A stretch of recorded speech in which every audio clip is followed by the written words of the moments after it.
सो मैं आपको लगातार एक बात बोल रहा हूं, एथिक्स को शुरू करने का, ठीक, पहला और सबसे इंपॉर्टेंट जो क्राइटेरिया है वो दो।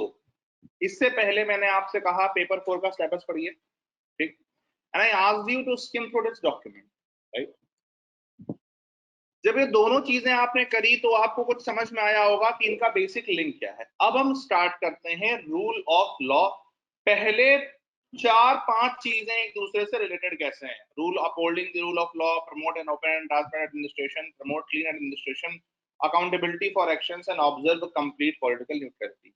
अगर आप पिछले 4 साल की केस स्टडीज को उठा करके देखें या 2014 से उठा करके देख लीजिए, जब से एथिक्स पेपर आया है, अगर आप जब से एथिक्स पेपर आया है तब से उसकी केस स्टडीज को उठा करके देखें, तो इन पहले 5 एडमिनिस्ट्रेटिव एथिक्स से, इन पहले 5 एडमिनिस्ट्रेटिव एथिक्स से होगा क्या, आपकी 90% केस स्टडीज खुल जाती हैं।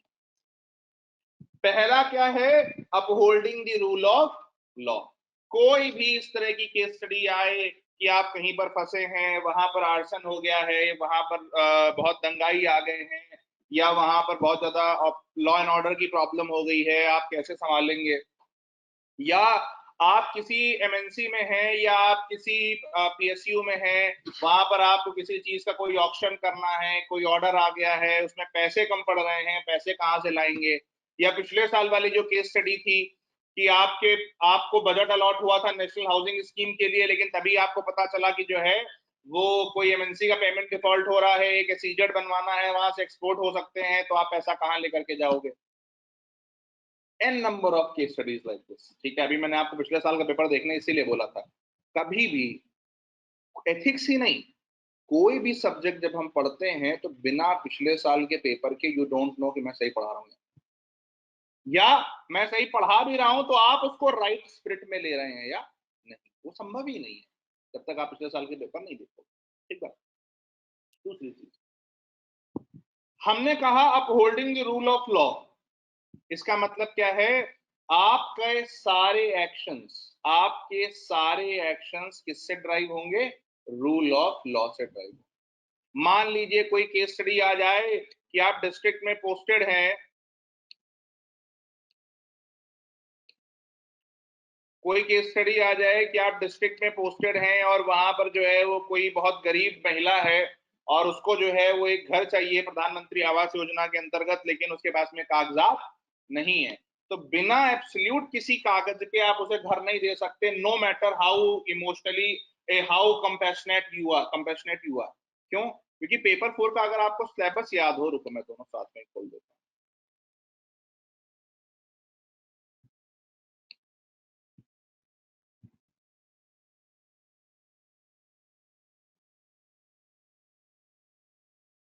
और इवन आप जब नॉर्मल बातें करते हैं ना, तो भी मैं बहुत ऑब्जर्व करने की कोशिश करता हूं कि आपका स्वयं का थॉट प्रोसेस किस आधार पर चल रहा है।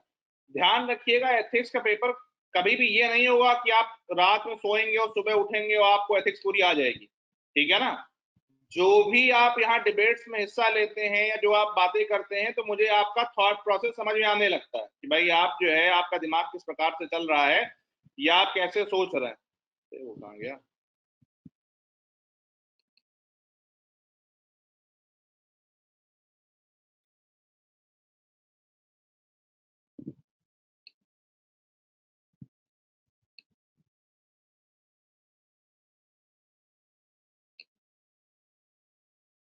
कोशिश मैं करूंगा कि इस बार एथिक्स की केस स्टडीज पर भी थोड़ा सा डिस्कशन कराया जाए, क्योंकि डिबेट में ना ये चीजें भी सम्मिलित होनी चाहिए। अब जैसे मान लो आप ये पढ़िए, यहां पर क्या है, aptitude and foundational values for civil services, integrity, impartiality, non partisanship, dedication to public service, empathy, tolerance and compassion, empathy, tolerance and compassion towards weaker section. लेकिन उसके जस्ट अगला पॉइंट क्या है, इमोशनल इंटेलिजेंस। मतलब कि सिर्फ इमोशन से guide नहीं होना है, सिर्फ इमोशन से गाइड नहीं होना है। ऐसा नहीं होना चाहिए कि आप सिर्फ और सिर्फ इमोशन से गाइड हो जाए और इमोशन से गाइड होने के बाद में आप अपना रूल ऑफ लॉ छोड़ दें, क्योंकि अगर ऐसा हुआ तो you are not emotionally intelligent. तो कितना भी कंपैशन हो, कितनी भी टॉलरेंस हो, कितना भी एम्पैथी हो, रूल ऑफ लॉ कभी भी छोड़ना नहीं है।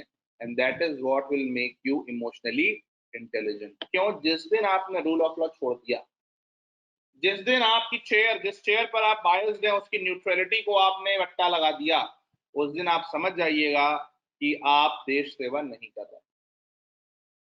आप व्यक्तिगत स्वार्थ, व्यक्तिगत पूर्वाग्रह यानी individual biases, individual prerogatives, individual interest को सर्व कर रहे हैं। You are not serving national interest. ठीक? तो इसलिए जो foundational values of for civil services हैं, उनके बाद में हमने लिखा है इमोशनल इंटेलिजेंस, जिससे कि ये सारी चीजें खड़ी किस पर हों? इमोशनल इंटेलिजेंस पर खड़ी हों। और जब ethics meets emotional intelligence, only then you can uphold the rule of law. तो फॉर एग्जाम्पल, कोई ऐसा विषय है कि कोई एक गरीब महिला है, वो आपके पास आती है, मान लेते हैं एक और कंडीशन उसमें डाल देते हैं कि वो जो गरीब महिला है, शी इज स्पेशली एबल्ड, दिव्यांग है वो, है ना। वो आपके पास आती हैं और वो कहती हैं कि भाई साहब हमारे पास घर नहीं है, और आप हमें प्रधानमंत्री आवास योजना के अंदर में जो घर बन रहे हैं आपके, उनमें से हमें एक घर दिलवा दीजिए। Easy PG, for DM it's very easy. ठीक? No, it's not. It is easy when she has the documents. It is easy when she fits into the criteria specified in the scheme. Because end objective is to uphold the rule of law. अगर आपके पास में ये जो eligibility criteria है उस scheme का, अगर आप उस एलिजिबिलिटी क्राइटेरिया में नहीं आते हैं, and out of only compassion DM gives the benefit of a government scheme without following the due process of law or holding the rule of law, then what will happen? It will be the question mark on the performance of DM, and tomorrow anybody can ask भाई आपने ये कैसे दे दिया, and there will be a question of corruption. कितने लोगों को समझता है what is corruption? It is not just giving of money. When you say corrupt practices, so corruption starts when you don't uphold the rule of law. Anything that is not being done by the rule of law but by some external influences, by some vested interests, by the influence of money, anywhere where you dissect from rule of law can be called as a corrupt practice or corruption. So if someone will say, you and how did you give her house? You cannot say I followed my compassion, because you are nothing.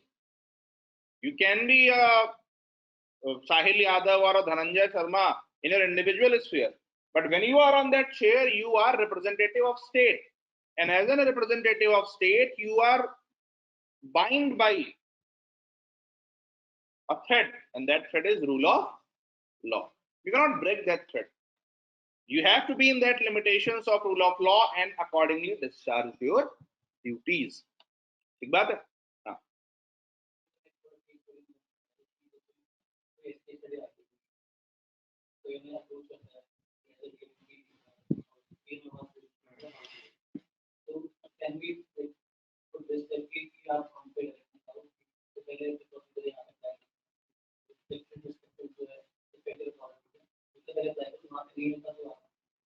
देखो मान लीजिए ऐसा है कि एक case study आती है और उसमें कहा जाता है कि आप डीएम हैं और कोई महिला आपके पास आ रही है कि हमें आवास दे दिया जाए, और तो आप मान लीजिए केस स्टडी आ गई कि एक महिला है जिसका जो फिजिकली डिसेबल्ड है, विडो है, मतलब दो चार उसमें आ गए, ठीक है ना। लेकिन उसको पढ़ना ध्यान से कि विडो है, फिजिकली डिसेबल्ड है ना, ओल्ड एज है ना। वो आपके पास आई, उन्होंने कहा कि भाई साहब हमारे पास घर नहीं है, अब मैं घर दे दो। ठीक बात। अब मान लीजिए अब आपका पहला कोर्स ऑफ एक्शन क्या होना चाहिए? कि पहले तो जो भी आपके डिस्ट्रिक्ट में उस योजना का नोडल ऑफिसर है, आप क्या करोगे, आप उस महिला को बोलोगे, आप चलिए अच्छा आप वृद्ध हैं कोई बात नहीं, आप कल वहां चली जाइएगा और मैं बोल दूंगा वो आपसे पूरी बात कर लेंगे, ठीक है ना। तो आपने क्या किया, आपने बोला कल वो वहां पर चलेंगी। अब तो आपने उस व्यक्ति से क्या बोला, first of all check her eligibility, right. मतलब डीएम का फोन गया तो इसका मतलब ये नहीं कि वो अपना रूला फुला छोड़ देगा कि नहीं मुझे तो घर देना है। What he will do, he will first check eligibility कि माता जी आप का नाम यहाँ पर है या नहीं है, आपका राशन कार्ड है या नहीं है, आप इस गांव की निवासी हैं या नहीं है ना। मान लीजिए कि उसके पास में कागज है तो कोई दिक्कत ही नहीं है, और वो तो डबल पात्र है कि भाई दिव्यांग है तो उसको जल्दी मिलना चाहिए, ये कंसिडरेशन हो सकता है। This can be a, this can be, you can be considerate of this, यार she is, widow, she is specially abled, हाँ, she is old, तो हम पहले घर उसको दे दें। अगर मान लो 10 लोग और हैं तो उसमें पहला हमने उसको अलॉट कर दिया on the basis of immediate versus important. मान लीजिए वो नहीं है एलिजिबल, उस केस में समस्या चालू होती है। फिर आप क्या करोगे, आप पहले तो ये देखो कि अच्छा इनके पास में ये कागज नहीं है जो चाहिए स्कीम के लिए, तो आपने क्या किया, आपने किसी एनजीओ वाले को पकड़ा, या कोई जो आपका और ऐसा व्यक्ति है जो ग्राउंड लेवल पर है, ग्राम प्रधान है, मान लीजिए आपने ग्राम प्रधान को फोन करा उस ग्राम के कि भाई ये आप क्या रह रही हैं, इनके पास ये आवास प्रमाण पत्र या ये जाति प्रमाण पत्र या जन्म प्रमाण पत्र या जो भी कुछ है वो नहीं है, तो आप इनको वो बनवा करके दीजिए, और जब वो बनवा दें तो आप इनके कागज वहां पे लगवा दीजिए उस ऑफिस में, तो इनका घर बनना चालू हो जाए। ठीक, मान लीजिए बड़ी एक्सट्रीम सिचुएशन है कि भाई मतलब उसको घर नहीं मिल रहा, मतलब कुछ ऐसा हो गया कि नहीं मिल रहा। एट दैट पॉइंट जब आपको लग रहा है कि अच्छा government has exhausted all the things, तो आप क्या करो, आप उसकी बाकी सारी चीजें, अच्छा वृद्ध हो तो वृद्ध पेंशन मिल रही है नहीं मिल रही है, ओल्ड एज पेंशन मिल रही है एनएसएपी के अंदर में, है ना। उसके बाद में मान लीजिए आप स्पेशली एबल्ड हो तो उसके लिए जो बेनिफिट्स होते हैं वो दिलवा दिया। फिर आपने एक चीज और करी, आपने कहा यार इंदिरा आवास योजना पे हम क्यों टिके हुए हैं, कोई स्पेशली एबल्ड लोगों के लिए कोई ऐसी योजना है क्या जिसमें हम उन्हें घर दे रहे हैं, क्या कोई विडोज के लिए ऐसी योजना है क्या जिसमें हम उन्हें ऐसा कुछ दे रहे हैं। ठीक, या आपने सोचा अच्छा चलो सरकार की तरफ से कुछ नहीं हो सकता, आपने कोई एनजीओ पकड़ा, कोई भी इस तरह का एनजीओ हो गया, मान लीजिए शान फाउंडेशन हो गया, आपने कहा भाई साहब आप लोग क्या कर रहे हैं, सॉरी, ठीक, तो आपने कहा आप लोग क्या कर रहे हैं, अच्छा आप डिसेबल्ड के लिए काम कर रहे हैं, तो एक काम करिए, ये एक महिला है, आप इसको देखिए कि आप कैसे इसके लिए एक रहने का प्रबंध कर सकते हैं या घर का प्रबंध कर सकते हैं, ठीक है। तो मान लीजिए उस एनजीओ को सीएसआर वगैरह से वो काम कर रहा है, तो आपने उस एनजीओ के थ्रू करा दिया, या आपने वहां के जो इंडस्ट्रीज हैं उनको बोला कि भाई फलाना फलाना एनजीओ इसके लिए काम कर रहा है, आप इनकी मदद करिए, mobilisation of resources, GS paper 3, है ना। और मान लीजिए कि ये भी नहीं हुआ, तो आप क्या कर सकते हो, आपने देखा कि हमारी गवर्नमेंट जो है वो कुछ ऐसे रेजिडेंशियल प्लॉट्स बना रही है जिसमें वो हाउसेस रेंट पे दे रही है डेली वेज लेबर्स को या इस तरह के लोगों को, तो आपने क्या किया कि चलो माता जी आप घर तो वैसे तो मैं नहीं हो पा रहा है अभी फिलहाल के लिए, आपको वहां पर गरीब लोगों के लिए बहुत नॉमिनल रेंट पर सरकार ने कुछ हाउसेस बनाए हैं, तब तक आपको वहां पर रख देते हैं जब तक एनजीओ वाले आपकी व्यवस्था कर रहे हैं या कोई ऑल्टरनेट व्यवस्था नहीं हो जा रही। लेकिन ये चीजें आप कर पाओगे कब, जब आप अवेयर हो गए इन चीजों के बारे में। जब मैं एथिक्स का आंसर पढ़ता हूं तो प्रॉब्लम क्या होती है, या तो बच्चे खाली ये रटने लगते हैं, these principles should be the guiding principles, these are not actionable points, how many of you understand that? Upholding the rule of law, you must write there that we will uphold the rule of law, but upholding the rule of law is not, it is a principle, it is not an actionable point। आप बोलोगे कि भाई प्रधानमंत्री आवास योजना के अंदर में जो eligibility criteria है हम उसको अपहोल्ड करेंगे because we are upholding rule of law, that is my foremost ethics, but these principles must be coupled with the effective concrete steps। इसीलिए एथिक्स पढ़ने में सबसे ज्यादा मजा आता है, क्योंकि यहाँ पर ये तो ऐसे तो 36 पेज का डॉक्यूमेंट है, पर हर एक डॉक्यूमेंट पर मैं आपको एग्जांपल्स दूंगा जो आपको वहां पर केस स्टडी में कोट करना, ठीक बात। तो किसी भी तरह की केस स्टडी हो, चाहे वो ये वाली हो, चाहे आपके सामने, अब मैं एक मान लीजिए एक छोटी सी केस स्टडी है,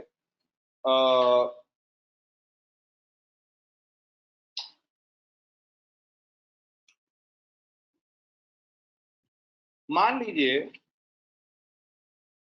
एक फॉरेन कंपनी है, ठीक, और इंडिया को उससे फाइटर जेट्स लेने हैं। 4 कंट्रीज और हैं जो कंपटीशन में है, ठीक, सेम फाइटर जेट्स की, और बिडिंग होने की संभावना आपको लग रही है कि भाई इन फाइटर जेट्स के लिए बिडिंग हो सकती है, और बिडिंग होगी तो हमें बहुत महंगा पड़ जाएगा, ठीक।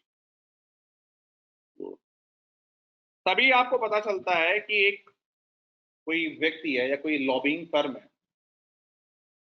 जिसको लोग पैसे दे करके हायर करते हैं, और बेसिकली वो उनके एजेंट्स को कुछ लेन देन करके और वो फाइटर जेट्स आपको दिला देते हैं। इससे पहले भी उन्होंने दिलाया है, उनका रिकॉर्ड है, मतलब बिल्कुल कि हाँ, मतलब उन्होंने इससे पहले भी ऐसा दिलाया, ठीक। अब आपके सामने समस्या क्या है कि एक तो आपको वो जेट चाहिए क्योंकि नेशनल इंटरेस्ट, सिक्योरिटी इंटरेस्ट है आपका। दूसरा क्या चाहिए, आपको कम दाम पर चाहिए, ठीक बात है। और आपको लग रहा है कि अगर हमने ये नहीं करा उस कंपनी को हायर करके और ब्राइब देना सामने वाली इंटरनेशनल फर्म को, तो बाकी की जो 3 कंट्री है हमारे कंपटीशन में वो कर लेंगे, उनको सस्ता पड़ जाएगा, हमें महंगा पड़ेगा, या हो सकता है उनको मिल जाए तो फिर वो हमें ना देंगे, क्योंकि उनकी ये भी शर्त है कि हमें कोई देंगे, ठीक। क्या करेंगे? हम्म।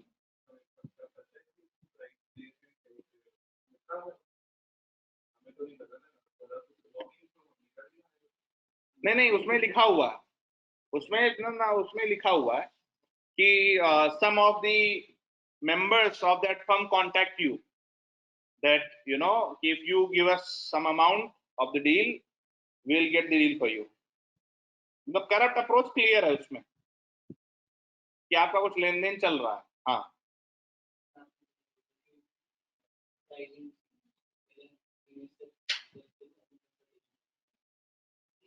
बढ़िया। कोई और कुछ कह रहा था? हम्म। किसी ने कहा ऑर्गेनाइजेशनल प्रायोरिटीज, किसी ने कहा पीपल फर्स्ट। और बताइए, और बताइए। हैं? बोलो बोलो, सही बोल रही हो। थिंकिंग।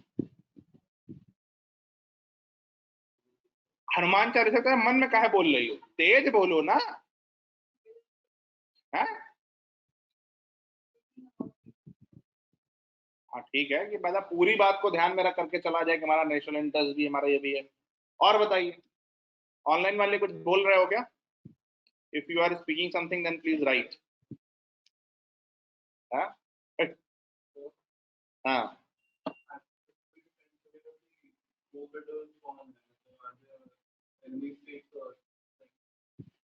और कोई और? जी हाँ, वहां पर अजीत डोभाल नहीं बनना है। तो मान लीजिए इस तरह की केस स्टडी आती है जहां पर वो आपसे ये पूछते हैं कि इस तरह की स्थिति है कि भाई इंटरनेशनल एक फर्म है जिससे आपको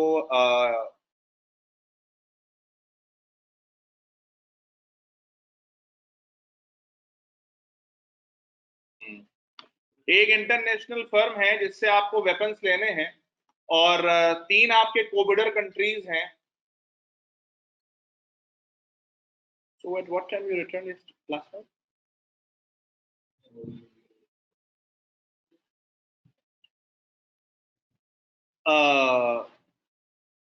3 कोबिडर कंट्रीज हैं, और वो जो कोबिडर कंट्रीज हैं आपको कोशिश क्या करनी है कि आप उनसे सस्ता लो, ठीक। और अंदर से कोई आपसे बोलता है कि भाई हम आपको सस्ता दिला देंगे, तो ऐसी स्थिति में फैंटम नहीं बनना है, बॉलीवुड की पिक्चरों के हिसाब से नहीं चलना है कि रॉ से कोवर्ट ऑपरेशन करा दें, मरवा दें, खत्म करवा दें, ठीक है। First thing first, your action is your international image, your action is the representative of brand India, your action will set the tone for other countries. So first of all you have to stick to the rule of law, and what is rule of law for you? Article 50, 1 of your constitution, respect for international treaties, respect for international law. ठीक है ना? तो आप क्या करोगे कि सबसे पहले you will be in huddle with your seniors, क्योंकि सबसे पहली बेसिक क्या है, प्राइजिंग योर सीनियर्स. आप उनको बोलोगे ये situation, and then accordingly what you will do, you will build a plan कि let's make it a international issue, और हम इस कंपनी को प्रॉपरली, हम इंटरनेशनल एक पूरा एक कैंपेन चलाते हैं जिसमें हम ये बोलते हैं कि we strive for highest form of transparency in such defence dealings. ठीक है ना? और इतना शोर मचा दो, इतना शोर मचा दो कि जो लोग ये करने का सोच रहे हैं वो एक्सपोज हो जाएं. ठीक? और बिल्कुल क्लियरली बोलो कि भाई if this bidding is to happen, this should happen transparently, because if you do otherwise, what will happen, you are setting a bad precedent for huge corruption in later deals. Basically Agusta Westland घोटाला यही तो था, Bofors यही तो था. Bofors में आपने किया क्या था, अगस्ता वेस्टलैंड में आपने क्या किया था, किसी एक मिडिलमैन को पैसे दिए थे और उस मिडिलमैन ने जो है वो आपको कॉन्ट्रैक्ट दिला दिया था या वो वेपन्स दिला दिए थे. लेकिन सोचिए ना कि देश के ट्रेजरी का कितना नुकसान होता है. ठीक है? तो इसलिए कोई भी इस तरह का भी सिचुएशन आए जिसमें आपको लगे नहीं वॉर इन्वॉल्व है, नेशनल सिक्योरिटी इन्वॉल्व है, there is always a way within the ambit of rule of law. कभी भी जेम्स बॉन्ड नहीं बनना 007. ठीक? Always stick to the rule of law. ठीक है? वो ध्यान रखिएगा. कोई डाउट, किसी को कोई कुछ कहना चाहता है, कोई समस्या, कोई परेशानी, स्पीक अप. ऑनलाइन वालों कुछ बोलना हो तो लिख दो, मैं I will have to put the mic off जिससे आप बोल सकें.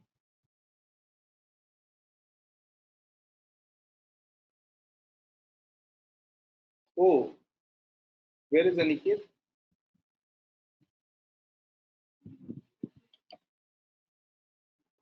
हाँ भाई, कोई डाउट यहाँ तक, किसी को कोई समस्या हो तो बताए.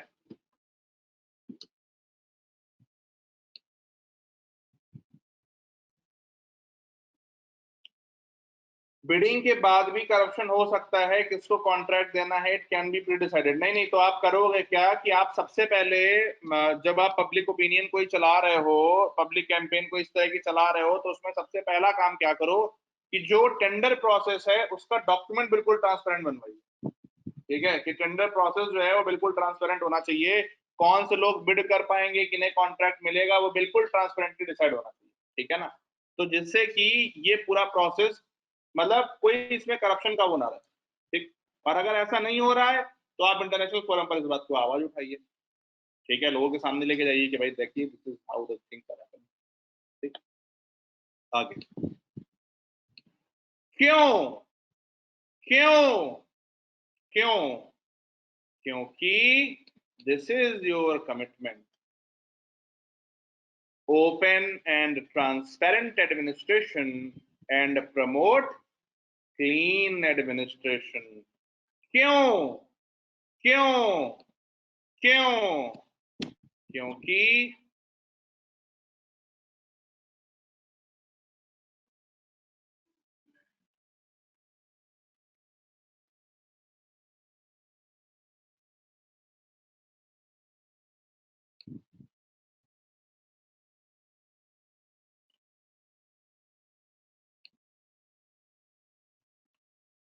this is your commitment. 16.3, 16.5 and 16.6 and 16.7. Sustainable Development Goal number 16.5, 16.6, 16.7 is your international commitment. तो IR पढ़ने वालों हमेशा ध्यान रखना, SDGs are not just for your domestic functioning. SDGs are a very important parameter, especially 16 when you deal internationally and especially these things. ठीक है ना? तो कभी भी कोई इंटरनेशनल डीलिंग पर केस स्टडी आए, इंटरनेशनल ट्रेड पर आप कुछ लिख रहे हो, GS2 में, PSIR में, ऑलवेज कोट SDG. सुबह सुबह जो मैंने आपको ज्ञान दिया है, ठीक है ना, स्टिक ऑलवेज टू दैट. हर एक मेंस के सवाल में 4 से 5 पॉइंट्स और प्रीलिम्स का रिवीजन, उससे अच्छा संभव नहीं. पॉलिटी, SDG, सब कुछ एक साथ, गवर्नमेंट स्कीम्स, उस एक वेन डायग्राम में, उस एक फ्लो चार्ट में, एवरीथिंग कैन बी रिवाइज्ड. ठीक? जब आप बनाना शुरू करेंगे एक टॉपिक का बना करके देखिए, आपको कुछ समझ में आ जाएगा। किसी भी एक टॉपिक का बना करके देखिए, आपको समझ में आ जाएगा। ठीक बात है, तो इस बात का ध्यान रखिए। यहां तक कोई डाउट, कोई समस्या? ठीक। तो हमें रूल ऑफ लॉ के हिसाब से, कानून के हिसाब से काम क्यों करना है? क्योंकि हम जब कानून के हिसाब से काम करेंगे तो एक ओपन और ट्रांसपेरेंट एडमिनिस्ट्रेशन बनेगा। जब हम कानून के हिसाब से काम करेंगे तो एक क्लीन एडमिनिस्ट्रेशन बनेगा। तो अब थोड़ा सा इसको पॉलिटी से जोड़ने का समय आ गया। Article 14 rule of equality before law and equal protection of law, कानून के सामने समानता, ये तो है, कानून के सामने समानता। इसको अगर थोड़ा आसान शब्दों में पढ़ें तो इसका मतलब क्या है कि सब कुछ कानून के हिसाब से होगा, हर बंदा कानून के सामने समान होगा, everybody will be equal in front of law. It means that everything will be guided by law, yes और no? There would be no discretion, there would be no discretionary power. अगर डिस्क्रिशन नहीं है इसका मतलब क्या है? There is absolute absence of privilege. हाँ यार, ये बात समझ आ रही? भाई मान लीजिए आप एक समाज में ये कह रहे हो कि there shall be rule of law, तो रूल ऑफ लॉ का मतलब क्या है कि absolute equality in front of law, equality before law. जब हम इक्वलिटी बिफोर लॉ की बात कर रहे हैं, इसका मतलब क्या है कि रिक्शे वाले के लिए अंबानी के लिए समान लॉ होना चाहिए, यानी कि अंबानी के लिए कोई प्रिविलेज नहीं है, यानी कि there is absence of privilege, हाँ या ना? And when we say there is absence of privilege, it means there is no discrimination, हाँ या ना? यानी कि when we say upholding the rule of law, it means that for everybody the law is same, yes or no? Or when for everybody law is same, it means it will strengthen the belief of people in your governance and in your democracy, yes or no?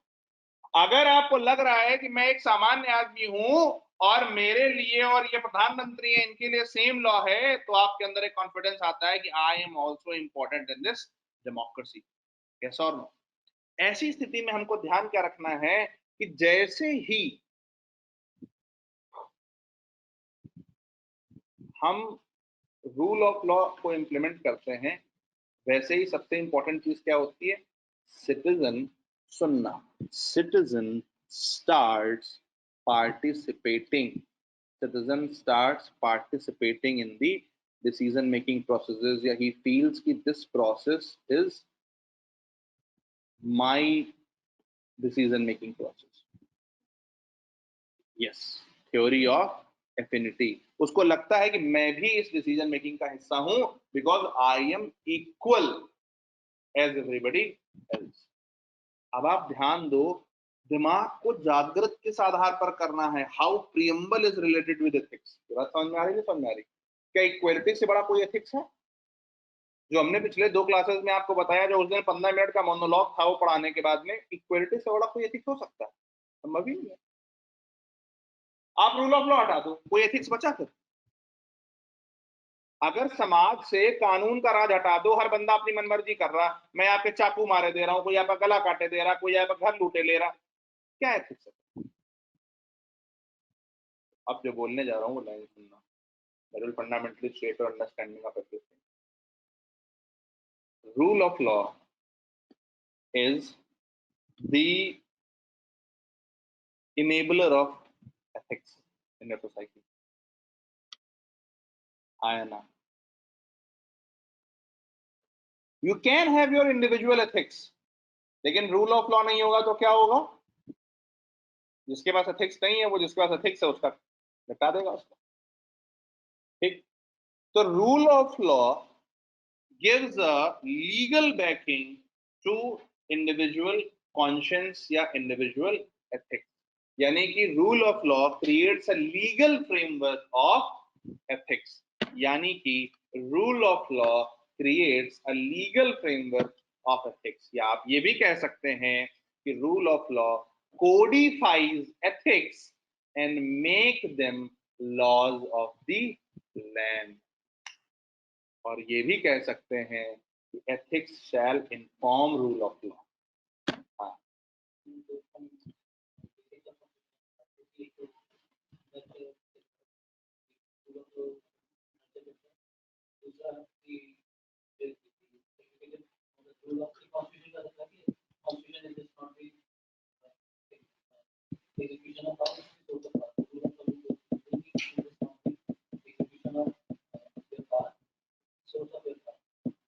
मेरा पढ़ाना सफल हो गया। अगर आप ethics की class में relate कर पा रहे हैं तो my all my hard work has paid off. Thank you for. ठीक। No seriously that was the entire plan. बहुत लोग आप कई बार समझते नहीं। This is the entire plan. जो पहले पढ़ाया। अच्छा, आप लोगों को लगता है कि कई कई बार कि आप ये नहीं समझते कि सब्जेक्ट कौन सा कब शुरू हो रहा है, उसकी प्लानिंग क्या है। बहुत लोग आते हैं, जैसे अब मैं कल परसों किसी से बात कर रहा था, तो she was very serious girl. She said कि सर ना मैं 2 महीने बाद स्टार्ट करूँ। तो मैंने कहा बच्चे, एग्जाम साइकिल तुम्हारे कंफर्ट से नहीं चलता। एग्जाम तो 29 मई को ही होगा ना। तुम 2 महीने बाद स्टार्ट करोगे तो तुम्हारे पास समय कम है। एग्जाम उससे शेप नहीं होने वाला। लेकिन समस्या क्या है कि मार्केट में ऐसे लोग हैं जो किसी हाल हाल में भी खुद को बेचना चाहते हैं। तो वो तो आखिरी में 90 दिन में प्रीलिम्स, भाई तो उस दिन देख रहा था हाउ टू क्या, वो how to crack prelims in 3 days, 1 week, 1 week, है ना। तो 1 हफ्ते में प्रीलिम्स, 90 दिन में प्रीलिम्स, है ना। ऐसी स्थिति में जनता बहुत ज्यादा भटक जाती है। तो इसीलिए हर एक सब्जेक्ट कब क्या पढ़ाना है वो बहुत एक सिस्टमेटिकली प्लान होता है। एक बार ऐसा उसके बाद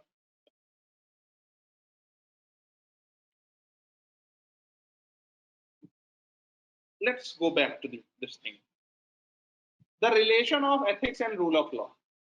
कितने लोग, कोई बताए मुझे, चलिए let's, the floor is yours. Shreya, ethics और रूल ऑफ लॉ का रिलेशन बताओ।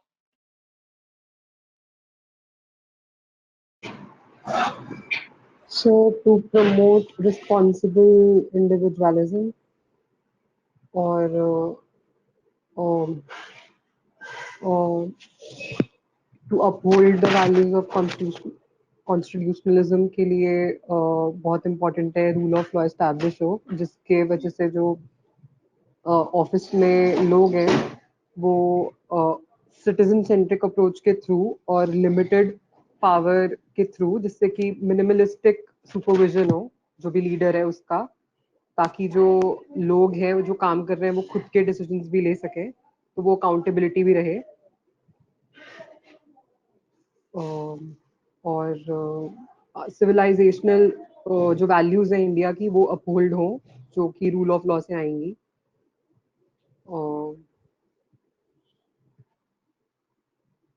और basically to move from constitution individual constitutionality to move from individual constitutionalism to collective constitutionality, जो आपने करवाया था। भाई Patlu from Vijayawada, relation of ethics and rule of law.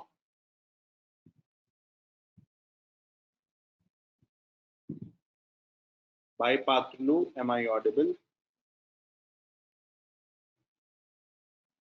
Outside, oh my god.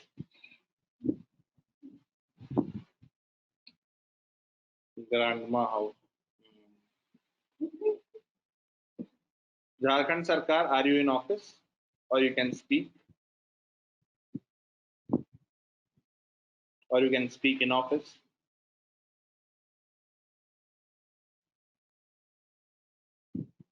Okay, looks like in office.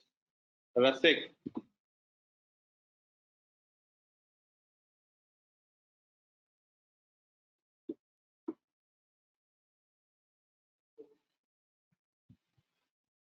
Sir आपकी आवाज break हो गई। हाँ, अब आ रही है? Yes sir. हाँ, तो एथिक्स और रूल ऑफ लॉ का relation. Sir there is no ethics without rule of law.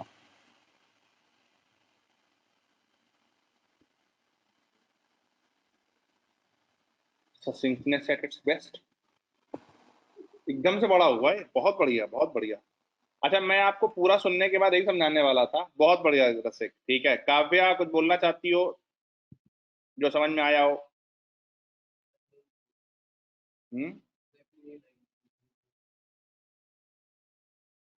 क्या काव्या, एम आई ऑडिबल?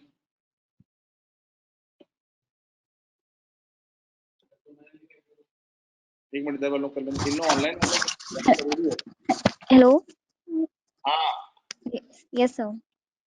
तो हमने पूछा कि रूल ऑफ लॉ और एथिक्स का relation. Sir, ethics is based on morality while the law is based on principles and regulations.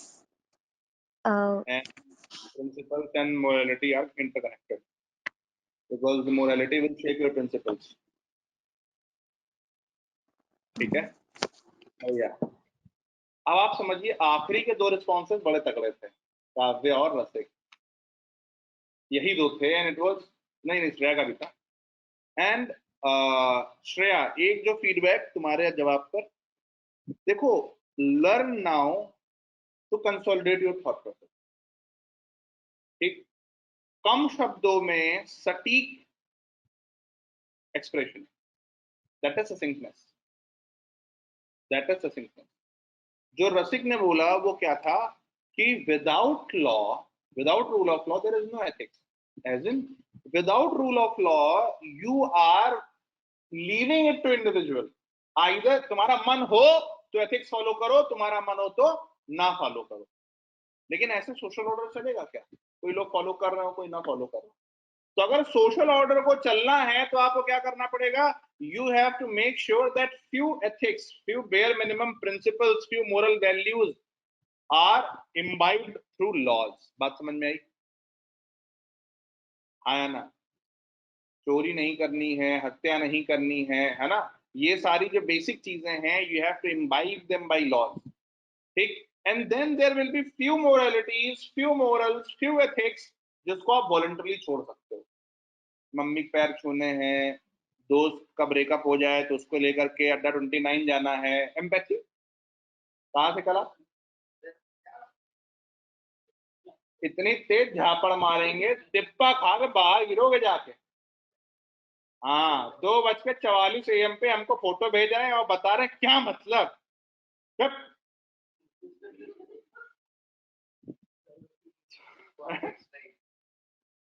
तो कहने का मतलब ये है कि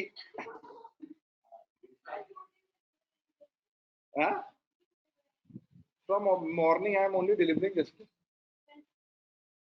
मैं उधर आके दिखा। तो कहने का मतलब ये है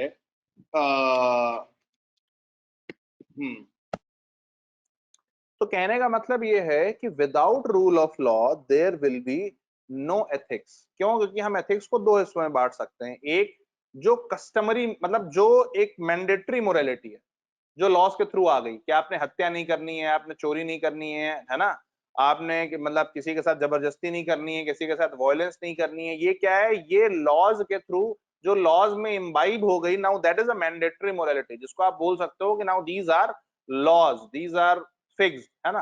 then something are left to your individual conscience कि भाई आप कैसे रहेंगे, आप क्या करेंगे, आप किसकी मतलब आपकी ड्यूटीज क्या होंगी, how will you behave, empathy आपको रखनी है, रखिए, नहीं रखनी है, ना रखिए, है ना। तो कहने का इंटीग्रिटी आपकी हो रखनी है, रखिए, ना रखनी, ना रखिए। इंटीग्रिटी पर्सनल लाइफ में, ठीक है, प्रोफेशनल लाइफ में तो रखनी ही चाहिए, ठीक। लेकिन अगर यहाँ पर चाहिए आ जाता है। अब यहीं पर एक कॉन्सेप्ट खड़ा होता है, बहुत ध्यान से सुनना, that is minimalist and maximalist state. आपको लगता होगा कि एथिक्स, पेपर वन, ये सब अलग अलग विषय हैं। गलत। Everything is interrelated.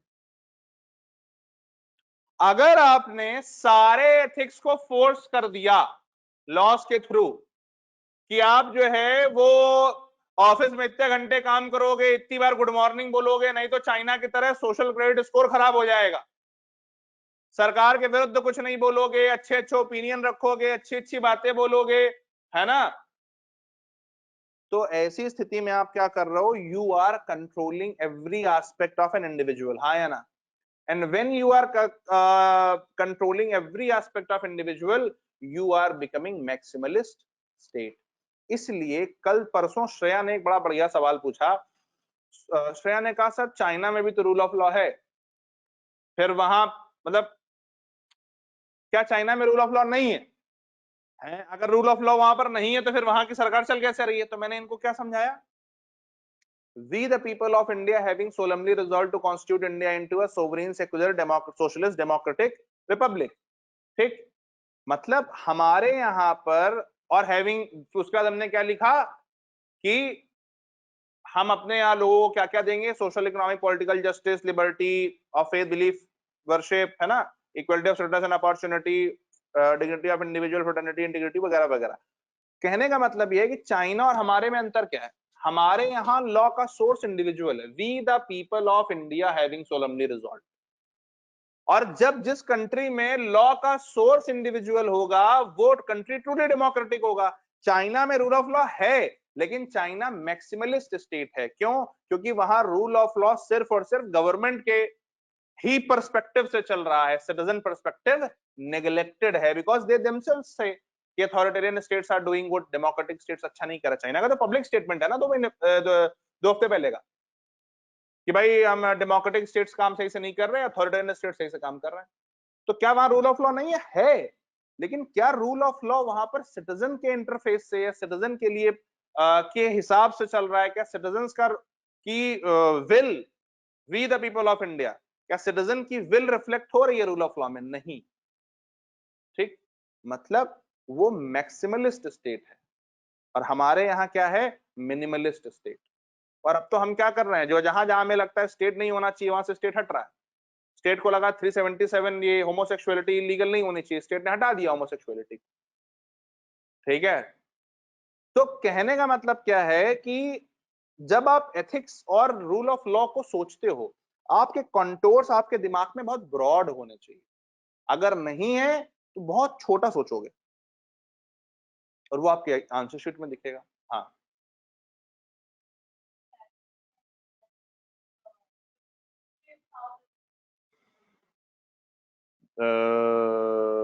once more.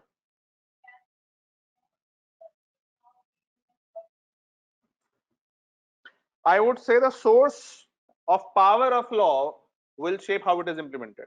अगर लॉ की पावर का सोर्स इंडिविजुअल है, यानी कि वी द पीपल है, उस देश की जनता है, जैसे हमारे यहाँ वोट दे रहे हैं लोगों को, फिर वो चुन रहा है, तो अलग तरीके से चलेगा। उनको चिंता है कि 5 साल बाद में वापस भी तो जाना है, देयर इज एन अकाउंटेबिलिटी, जो हमारे इस डॉक्यूमेंट का अगला हिस्सा है। हाँ,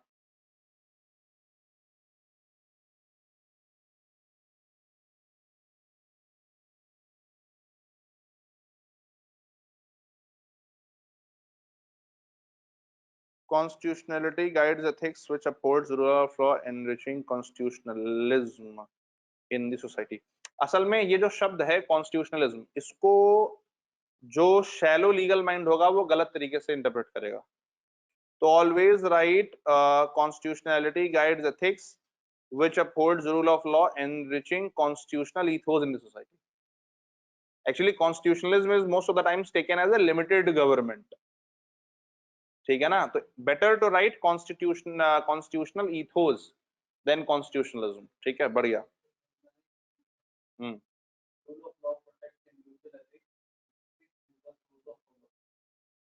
Rule of law protects individual ethics and ethics is source of rule of law. हाँ, बोल सकते हैं। आपको वो तो लाइनें याद ही होंगी ना, मैं उस पर वापस नहीं जाना चाह रहा था, बट इन्होंने बोला तो मैं वापस जाता हूं। चलिए, रिपीट विद मी। आज शुरू किया था हमने। हाँ,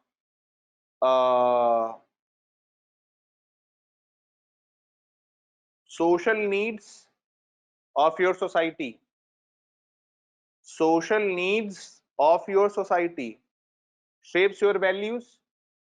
याद आया? और हमेशा इससे एग्जाम्पल क्या याद रखना है? 12 बरस लो कुकर जीवे और 13 ले जिए सियार, बरस 18 क्षत्रिय जीवे आगे जीवन को धिक्कार।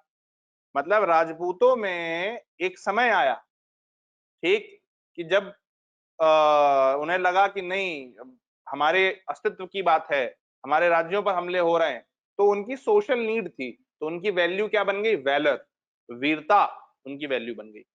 उसे थोड़ा सा पहले जाएंगे तो सेम लैंड में जैनिज्म हो रहा है। गुजरात में, महाराष्ट्र में, राजस्थान में, हालांकि जैनिज्म नीचे तक जाता है, बट सेम, अगर आप 400 साल पहले विचार करें तो चूंकि पीस का समय है, प्रॉस्पेरिटी बढ़ रही है, सब बढ़िया सा हो रहा है, तो वहां पे जैनिज्म है। और जैनिज्म बिल्कुल एकदम जो पंच सिद्धांत चल रहे हैं, ठीक है ना, अहिंसा, अस्तेय और अपरिग्रह, ये सारी बातें चल रही हैं, बढ़िया सा बिल्कुल समाज एक अच्छा मोरल समाज बन रहा है, अहिंसक समाज बन रहा है। क्यों? क्योंकि सोशल वैल्यू समय की वो है। तो पहली चीज, social needs shape your values. याद आया? Values shape your morality. आया ना? कि भाई तुमको बचपन से पढ़ाया गया कि काला कौवा काट खाएगा, सच बोल, है ना, या नदी किनारे सांप है, झूठ बोलना पाप है। तो क्या हुआ, आपके यहाँ पर एक आ गया कि नहीं भाई मुझे सच बोलना है ना, या वो पढ़ाते थे ना, honesty is the best policy है। तो क्या हुआ, ये वैल्यूज आपके इनकलकेट कर दी गई ओवर द टाइम, तो ये आपकी मोरालिटी बन गई। और जब ये पूरे समाज में ये वैल्यू प्रेजेंट हो जाएंगी तो उसे क्या कहेंगे? सोशल मोरालिटी, उस समाज की मोरालिटी। और सोशल मोरालिटी को पॉपुलराइज कैसे करना? Through education. How you will ensure कि पूरे समाज में वो वैल्यू या वो मोरालिटी फैले? Through education. तो एजुकेशन का काम क्या है? एजुकेशन का काम है कि उस समय की जो सोसाइटी की डिमांड है, उस वैल्यू को पूरे समाज में फैलाना। हाँ या ना? यानी कि education shall make you ethical. हाँ या ना? ठीक। And ethics are of two types, one is time relevant and one is eternal. ठीक। एक तो होती है टाइम रेलेवेंट एथिक्स कि आज आपको वीरता का भाव रखना है क्योंकि आपके समाज पर हमला हो रहा है। एक होती है इटर्नल, ठीक, जिसमें बिल्कुल टाइमलेसनेस का भाव हो, ठीक है, कि नहीं आपको कंपैशनेट रहना है, प्रगति को खत्म नहीं करना है, आपको दूसरे के प्रति अच्छा भाव रखना है। अगर मैं इसमें जाऊं तो अष्टादश पुराणा नाम व्यासम सारेण कीर्तितम परोपकाराय पुण्याय पापाय परपीडनम अहिंसा परमो धर्म धर्म अहिंसा तथैव च, है ना। तो हतस्य यथा प्रेत। तो ऐसी स्थितियों में जब आप जाएंगे तो क्या होगा, ये इंटरनल एथिक्स है। ठीक। तो ये आपकी एजुकेशन का करेक्टर क्या होना चाहिए, आपके एजुकेशन का ऑब्जेक्टिव क्या होना चाहिए, आपको एथिकल बनाए। क्यों? अब यहां ये लाइन ध्यान से सुनना, ये लाइन पकड़ गए तो मजा आ जाएगा। क्यों? क्योंकि जब एजुकेशन आपको एथिकल बनाएगी, वैल्यूज इनकलकेट करेगी, मोरल बनाएगी, तो क्या होगा, वो जो वैल्यूज हैं, वो जो मोरल्स हैं, वही बाद में जाकर के कॉन्स्टिट्यूशन में इम्बाइब होने वाले थे। 47 में आप कॉन्स्टिट्यूएंट असेंबली की डिबेट्स पढ़ रहे हैं पॉलिटी में। यानी कि क्या होगा, जब वो वैल्यू इंडिविजुअल के अंदर पहले से इम्बाइब हो गई, तो by nature he is going to accept and follow the constitution जिसमें वो वैल्यूज पड़ी हुई हैं। मतलब if education is making you moral and ethical and education is imbibing the values in you, constitutional values in you, education should imbibe constitutional values in you, then it means that your constitutionality is high. मतलब आपको संविधान का ज्ञान है, संविधान की values पता है, और संविधान के हिसाब से आप चल रहे हैं। आपके individual actions will be guided through constitution. और अब प्रीएम्बल पर वापस जाइए। We the people of India having solemnly resolve to constitute India into a sovereign secular socialist democratic republic. Democratic, आपका देश डेमोक्रेटिक कब बनेगा? जब आप अपने इंडिविजुअल स्फीयर में डेमोक्रेटिक होंगे। आप अपने इंडिविजुअल स्फीयर में, अब पीछे चल रहा हूं, ध्यान से सुनना। आपका देश डेमोक्रेटिक कब बनेगा? जब आप अपने इंडिविजुअल स्फीयर में डेमोक्रेटिक होंगे। आप अपने इंडिविजुअल स्फीयर में डेमोक्रेटिक कब होंगे? जब डेमोक्रेसी की वैल्यूज, डिबेट, डिस्कशन, एक्सेप्टेंस, है ना, ये सारी चीजें आपके अंदर इम्बाइब की जाएंगी। ये वाली कॉन्स्टिट्यूशनल वैल्यूज आपके अंदर इम्बाइब की जाएंगी। ये कॉन्स्टिट्यूशनल वैल्यूज कौन इम्बाइब करेगा? एजुकेशन। ठीक। और ये वैल्यूज आ कहां से रही हैं? क्योंकि ये आज के समाज की नीड है, सोशल नीड्स के हिसाब से चल रही हैं। Can you now interrelate everything? And if you can, then let's go.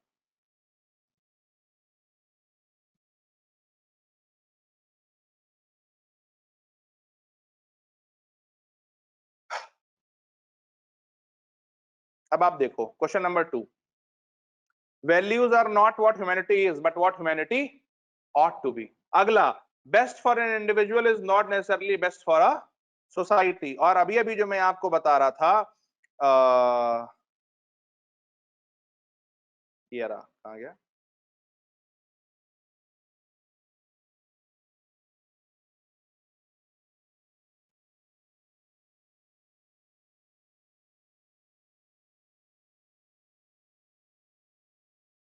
Education without values, as useful as it is, seems rather to make a man more clever devil. ठीक है ना?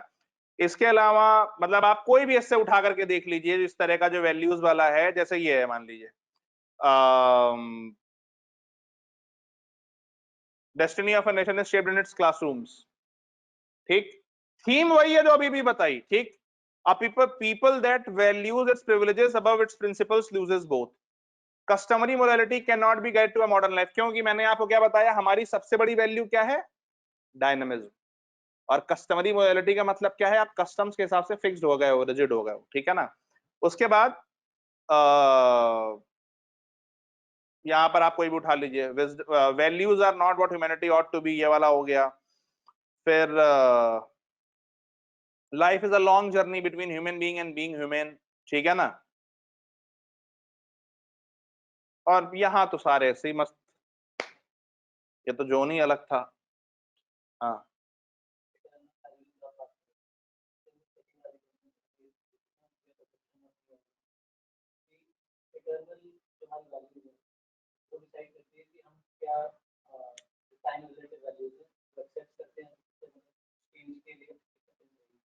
बिल्कुल सही बात है। देखो इन्होंने एक और बढ़िया डायमेंशन जोड़ दिया, वेरी गुड। इन्होंने क्या कहा, your eternal values will decide whether you are open to accept time relevant values और नॉट। हमने क्या बोला, हमारी सबसे बड़ी इटर्नल वैल्यू क्या थी, डायनामिज्म, याद है नहीं याद है, सबको याद होना चाहिए। हमारी सबसे बड़ी इटर्नल वैल्यू क्या थी हमारी एज एन इंडियन सिविलाइजेशन की, dynamism. It was because of this dynamism that we are so open to accept other time relevant values. भाई अगर आप देखें तो इसी समाज में अहिंसा परमो धर्मा और धर्म अहिंसा तथा ही बचा। इसी समाज में 12 बरस लकूकर जीवे तेरा जिये सियार। इसी समाज में आपका अष्टादश पुराणानाम व्यासम सारेण कीर्तितम परोपकाराय पुण्याय पापाय परपीडनम। और इसी समाज में क्या हुआ, परहित सरस धर्म नहीं भाई, पर पीड़ा नहीं अधमाई। ये सब इसी समाज में हो रहा है, अलग अलग फेजेस में। कभी भी जब हिस्ट्री पढ़ो तो हिस्ट्री को हमेशा इसीलिए उस समय हिस्ट्री की वजह से कौन सी वैल्यूज समाज में आ रही हैं उससे जोड़ के देखना चाहिए। इसीलिए जब आप स्टेट्स पढ़ते हो तो हिस्ट्री का सेक्शन और कल्चर का, सेंट्स का सेक्शन अलग अलग होता ही नहीं है, उसका पढ़ने का तरीका ही वही है। अभी अभी संत नामदेव वाली चर्चा हो रही है, पीएम साहब गए थे, किस समय में हुए वो, भक्ति काल के समय क्या चल रहा था समाज में, क्यों तुलसी हुए, क्यों कबीर हुए, उन्होंने जो कहा वो उस समय के लिए टाइम रेलेवेंट था। जब आप ये दो सेक्शन सामने लगाते हो कि ये सोशल कंडीशंस थी और उनको ठीक करने के लिए या उनके हिसाब से ये कल्चरल वैल्यूज आ गई, ये टेंपल्स में रिफ्लेक्ट हो रही हैं, ये सेंट्स में reflect, that is where the game starts. Integrated approach नाम कहने मात्र से नहीं हो जाती है, आपको हर एक स्टूडेंट के दिमाग में ये इम्बाइब करना पड़ेगा, बेटा पढ़ना है। ठीक, कोई डाउट कोई परेशानी हो तो पूछिए, एक बार रिकॉर्डिंग आ जाएगी आपके पास, आप देख लीजिएगा। मैं कुछ चीजें इसीलिए मैंने इस बार कांस्टेंट रखी, पिछले साल के 2-3 साल के एसेज देखने के बाद मैं कुछ चीजें मैंने कांस्टेंट रखी जो मैं पहली क्लास से लगातार आपको बार बार बोल रहा हूं, because I want you to have those things. जैसे जो लोग पिछली बार इंटरव्यू देने गए तो ये लोग बैठे थे, मैंने उसको रटा दिया, मैंने कहा ये 4 शब्द तो रख लो, ये बोलना ही है, आत्म सर्वभूतेषु ऋतस्य यथा प्रेत तत्त्वमसि, ये रट लो बिल्कुल, क्योंकि यही तो सस्टेनेबल डेवलपमेंट गोल्स हैं, यही तो आपने उतनी देर हमने डिस्कस किया अभी। ऋतस्य यथा प्रेत is climate action, how many of you understand that? To live in terms, live in tunes with changing ecology, to live according to the nature, not in terms with changing ecology, but to live in a way that your ecology is sustained. SDG 13, SDG 14, SDG 15, ठीक, आत्म सर्वभूतेषु, all the compassion of SDGs, responsible production and consumption हो, वो वाली SDG number 8 हो, economic growth है, हर एक चीज जब आप ये देखोगे कि यार दूसरे को मैं अपने हिसाब अपनी तरह देखूंगा तभी तो आप रिस्पॉन्सिबल हो गए, वरना आपके रिस्पॉन्सिबिलिज्म की कोई बात ही नहीं। भाई what is the difference between western globalisation and Indian globalisation? आत्म सर्वभूतेषु इज द की डिफरेंस। कितने लोग ऐसे हैं जिन्होंने पढ़ लिया है, क्या has the west lost it? ठीक है, तो अभी जब हम लोग इंडिया वे पर जाएंगे और देखेंगे कि कैसे उसका पहला चैप्टर बहुत सारी चीजें शेप कर रहा है, तब मजा आएगी। अभी हाँ, एथिक्स के बाद today we are here, tomorrow no no, today we are back to the old days. ठीक है, आई डोंट नो वेदर 9 और 10 बट वी आर हियर।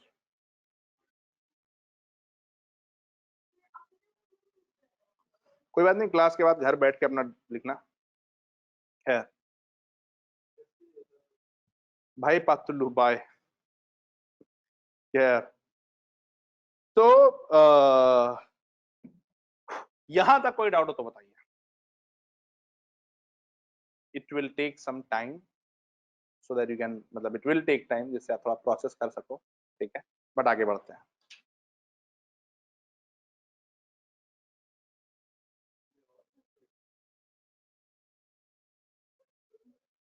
ठीक, when you say promote an open and transparent administration and promote clean administration and promote accountability for actions, एक case study के माध्यम से मैं आपको दोबारा समझाता हूं, हालांकि मैंने पिछली क्लास में उसको समझाया था, लेकिन I am treating it as a revision class also, क्योंकि एथिक्स में थोड़ा सा शुरुआत में आपको समय लगाना पड़ेगा।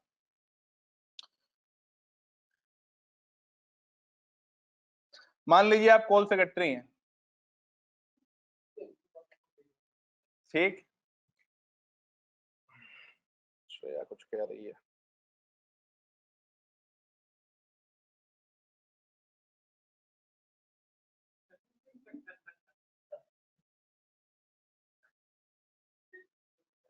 श्रेया, पंचकुला आके पीटूंगा मैं तुमको।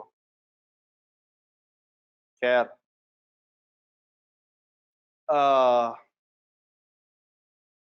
मान लीजिए आप कोल सेक्रेटरी हैं, कोल ब्लॉक स्कैम हुआ है, उसके बाद यू आर टास्क्ड विद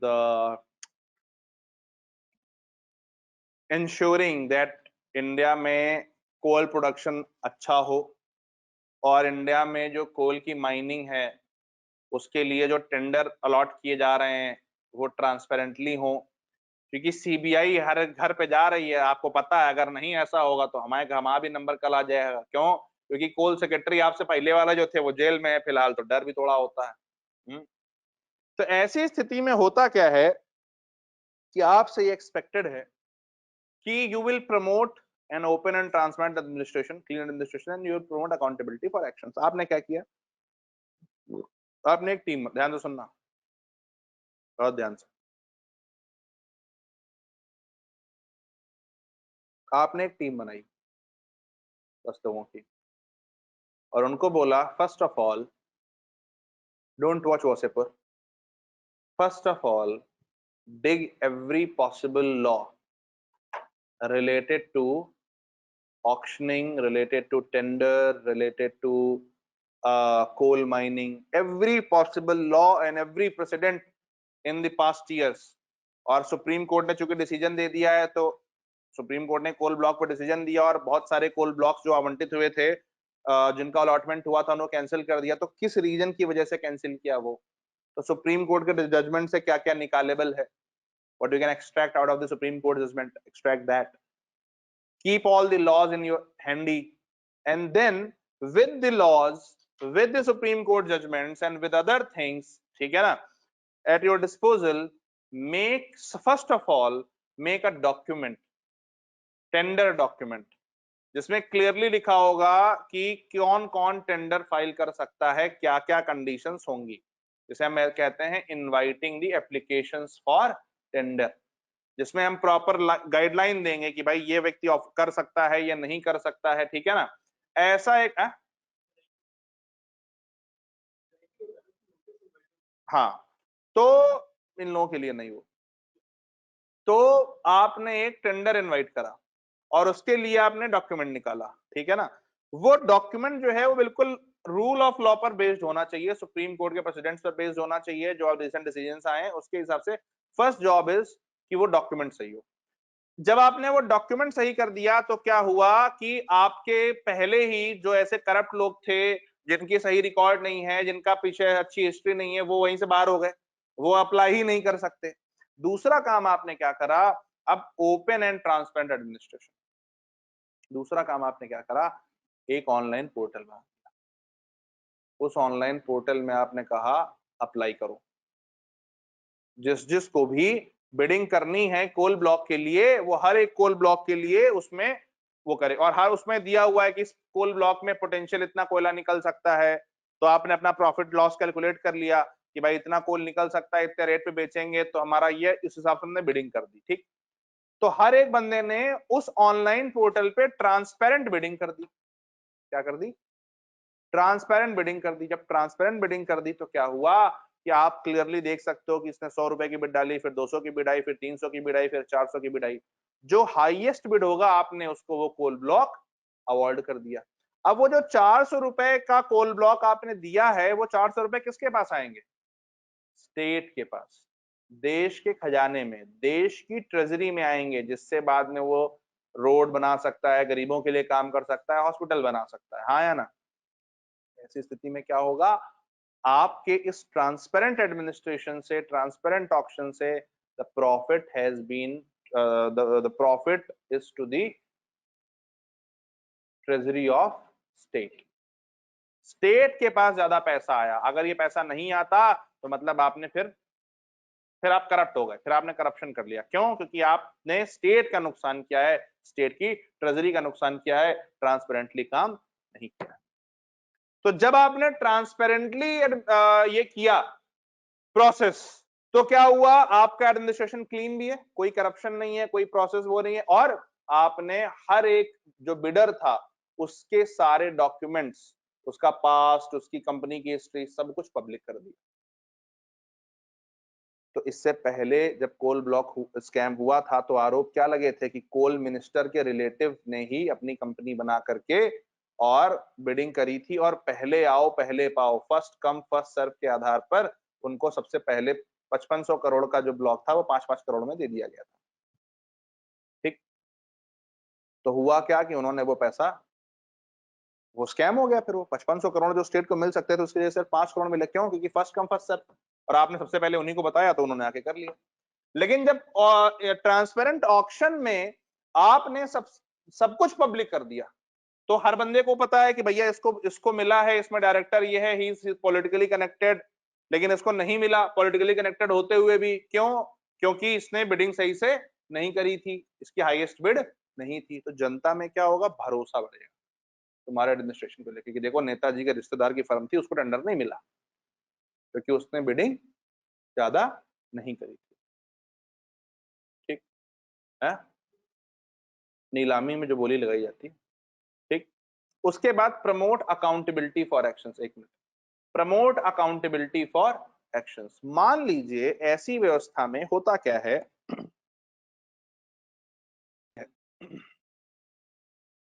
कोई एक इंडिविजुअल है और उसने कुछ गड़बड़ कर दिया, मतलब आपकी बिडिंग प्रोसेस में उसने कोई खबर लीक कर दी, या उसने कोई बिड थी उसको कैंसिल कर दिया, कुछ भी डिस्क्रिपेंसी बता करके, और जांच करने पर पता चला कि वो डिस्क्रिपेंसी सही नहीं थी, और हिज इंटेंशन वाज कि जो लोअर वाली बिड है वो जीत जाए क्योंकि he was corrupted bye them. तो ऐसी स्थिति में आपने तुरंत, जब इतना सब ट्रांसपेरेंट है, पूरा प्रोसीजर ट्रांसपेरेंट है, तो आप क्या, तुरंत पता चल जाएगा कि भाई इसकी बिड ज्यादा थी फिर भी कैंसिल हुई। क्यों कैंसिल हुई? क्योंकि इस व्यक्ति ने इसमें आपत्ति, या इस व्यक्ति ने इसमें मतलब बोला कि इसमें कुछ गड़बड़ है, और फिर उस व्यक्ति को आपने पकड़ा कि भाई तुमने क्यों बोला, why did you cancel this bid, and if he has not good explanation, then you know that he is the person who is responsible for this, and then you can punish him, you can send him to the jail, उस पे case कर सकते हो, whatever। लेकिन जब ये होगा तो क्या होगा, अगली बार से कोई ऐसा गलत करने के बारे में सोचेगा नहीं। एक बड़ा डायलेमा चलता है, कल भी साहब जो आप परसों जो आपके आए थे वो कह रहे थे, उनका एक ट्वीट भी मैंने कुछ दिन पहले पढ़ा कि लोग कह रहे हैं कि हम कुछ काम करने से डरते हैं क्योंकि ऐसा डर लगता है कि सीबीआई या कोर्ट ये सब पीछे ना पड़ जाए एक्शन लेने में। भैया अगर सीबीआई और कोर्ट करप्ट आदमियों के पीछे नहीं पड़ेंगी तो अकाउंटेबिलिटी कैसे इंश्योर होगी? कोई भी करप्शन करता जाए और कोई भी किनारे हो जाए। डर तो होना चाहिए ना, रूल ऑफ लॉ का डर तो होना चाहिए कि अगर मैं कुछ गलत करूंगा तो मैं फंस जाऊंगा। अगर नहीं होगा तो जिसका जो मन है वो करता रहेगा। नंबर 2, ये भी ध्यान रखिए, क्या जो भी कार्यवाही हो रही हो वो ऑब्जेक्टिवली आरोपों पर हो रही हो, वेंडेटा के आधार पर ना हो रही हो।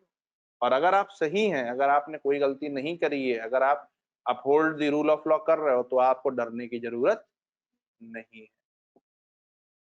आप पेपर्स में क्लियर रहिए, हमेशा ध्यान रखना, always be transparent in papers. कभी कोई गलती मत करना, कोई दोस्त, कोई यार, कोई बहुत जान पहचान, कुछ भी कोई कुछ कह दे, I'll see, don't worry, just pass this order and I'll get the paperwork done. No, first get the paperwork done, send me the file, I'll look through it, not my assistant, not my PRO, not my SDM, not my junior. I will go through the file and I'll personally see whether it is right or not, whether it is upholding the rule of law or not, and then I'll sign. Never delegate these kind of tasks to anybody, which are so important and which are given to you, or even if you are delegating, then have the, buck in your hand. Last decision must lie with you and you must ensure accountability of everybody. तो ये जो 3 चीजें हैं, जब uphold the rule of law होगा तो ये तीनों चीजें साथ साथ में चलेंगी। कितने लोगों को ये बात समझ में आ जाती है, तीनों का रिलेशन समझ में आ जाता है, बताइए।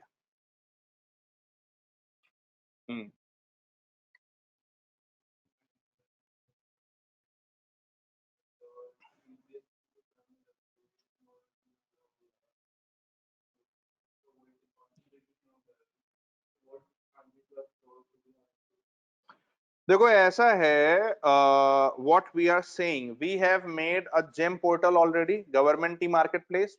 और गवर्नमेंट ई मार्केट प्लेस का कंसेप्ट क्या है कि हम एमएसएमईज को ही प्रमोट कर रहे हैं। गवर्नमेंट ई मार्केट प्लेस का कंसेप्ट क्या है कि हम एमएसएमईज को प्रमोट कर रहे हैं, जिससे कंसंट्रेशन ऑफ वेल्थ ना हो, बड़ी कंपनीज और बड़ी ना बनती जाए। तो दैट इज ऑलरेडी देयर। और जो एंटी ट्रस्ट लॉस की बात कर रहा हो, तो CCI is already there, competition commission of India, वो लगातार देख रहा है कि ऐसा तो नहीं है कि ये प्रेडेटरी प्राइसिंग कर रहे हैं, छोटे प्लेयर्स को खा जा रहे हैं। But again, you have to be guided by the principles of free market also.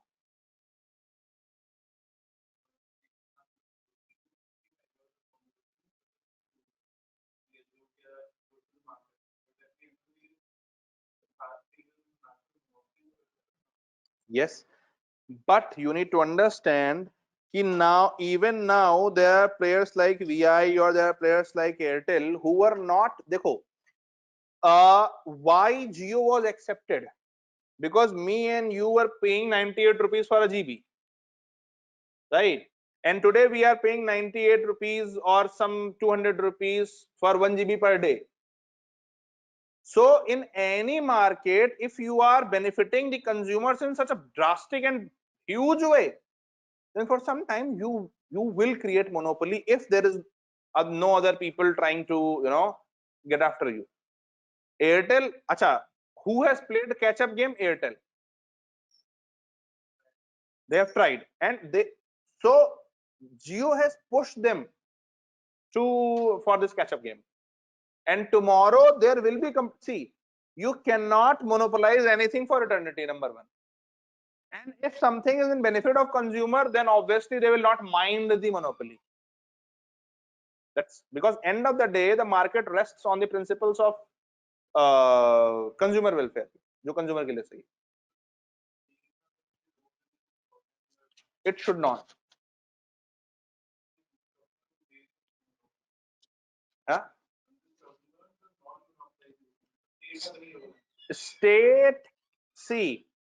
State also gets into anything when it sees that there is a visible danger to any of the national interests. If anything is pro people, then state does not get into that. ठीक है ना? Suppose there is a monopoly in defense and it is monopolized by some private player. The state would like to get in. Your answer lies in the classification of DPAM, strategic sector and non-strategic sector. If it is a strategic sector and it is monopolized by some private people, then state can get in. Otherwise, if it is a non-strategic sector, आपकी monopoly, आपको मुबारक। क्यों? जनता के लिए सही है, कल कोई और आएगा वो कोशिश करेगा कि वो डिमोनोपोलाइज कर दे, ठीक है ना? तो it depends, we should not chase this, we should not chase कि भाई हर एक सब्जेक्ट में या हर एक उसमें स्टेट कुछ कर रहा है, ठीक है।